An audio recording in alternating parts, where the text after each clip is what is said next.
उत्तम जानकर बोलतायत, आपण थेट जाऊया। वातावरण घोंगावत आहे आणि ॲक्च्युली परिस्थिती त्या महाराष्ट्रामध्ये काय आहे, माझ्या मतदारसंघामध्ये काय आहे, महाराष्ट्रामध्ये काय आहे याविषयी पवारसाहेबांनी मतं जाणून घेतलेली आहेत।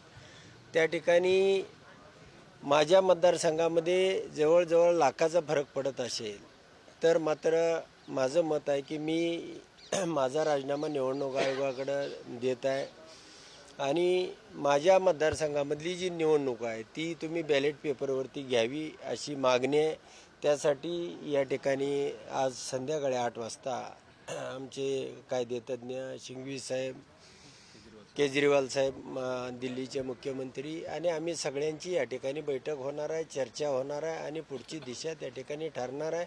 परंतु निवडणूक आयोग असेल, सुप्रीम कोर्ट असेल, त्यांना आम्ही विनंती करणार आहे की हे संशयाचं जे वातावरण आहे ते एक निवडणूक बॅलेट पेपरवर घेऊन संशय दूर करायला काय हरकत आहे असं आमचं सर्वांचं मत आहे। नाना पटोले देखील मार्केटवाडीमध्ये आज जात आहेत आणि तिकडनं जर बघायला गोपीचंद पडळकर, सदाभाऊ खोत जात आहेत।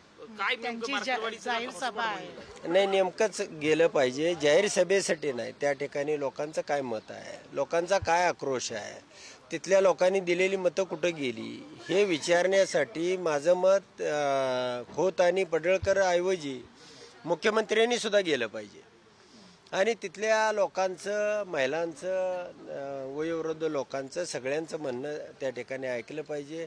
तुम्ही सभा करा, कशासाठी जाणार, पवार साहेबांना 4 शिव्या घालणार, इतर कुणाला आमच्या तालुक्यातल्या मोहिते पाटलांच्या विरोधात बोलणार, याशिवाय सभेमध्ये दुसरा काय ह्यांचा उद्देश आहे असं मला वाटत नाही। कारण मार्केटवाडीचा जो आक्रोश आहे तो बॅलेट पेपरवर मतदान घ्या आणि त्या गावानं बॅलेट पेपर छापले होते, मतदानाची प्रक्रिया सुरू केली होती, प्रशासनानं पोलीस फोर्स त्या ठिकाणी घातले आणि म्हणून त्या मार्केटवाडीच्या गावाला महत्त्व प्राप्त झालं की बाबा आमचं मत गेलं कुठं, हा मूलभूत अधिकार आहे आणि तो आम्हाला माहिती झालं पाहिजे, ते कळालं पाहिजे आणि ते जर कळत नसेल तर मग ही मशीन नको आम्हाला बॅलेट पेपर हे आम्ही मत टाकलेलं आमच्या समोर निघतंय, पेटीमध्ये निघतंय आणि त्यामुळं एक निवडणूक एवढी मतपेटीद्वारे घ्या किंवा आमच्या गावाचं मतदान घ्या असं त्या गावाचं मत आहे। राहुल गांधी पण माजी आमदार जे आहेत visit राम करणार सातपुते, होते। त्यांनी गंभीर आरोप केलेला आहे की तुमचे गुंड म्हणजे जानकर यांचे गुंड असतील किंवा मोहिते पाटील यांचे गुंड असतील, तिथं सगळं राजकारण करते, तिथलं स्थानिक लोक नाही आहेत असं त्यांचा गंभीर आरोप आहे। मग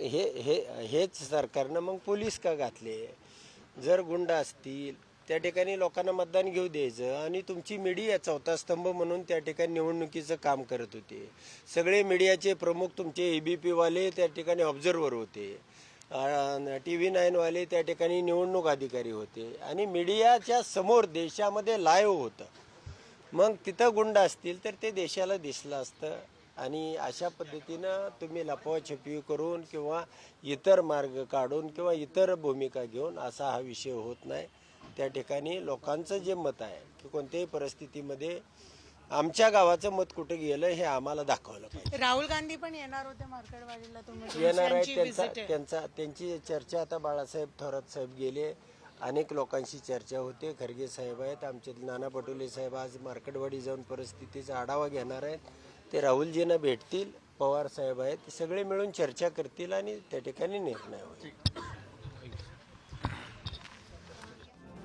उत्तम जानकर बोलत होते। खरं तर आज मार्केटवाडीमध्ये महायुतीचे नेते गोपीचंद पडळकर आणि सदाभाऊ खोत सुद्धा जात आहेत आणि नाना पटोले काँग्रेसचे नेते सुद्धा जात आहेत। त्या संदर्भात त्यांनी प्रतिक्रिया दिली। एक निवडणूक बॅलेट पेपरवर घ्या अशी मागणी उत्तम जानकर यांनी केली।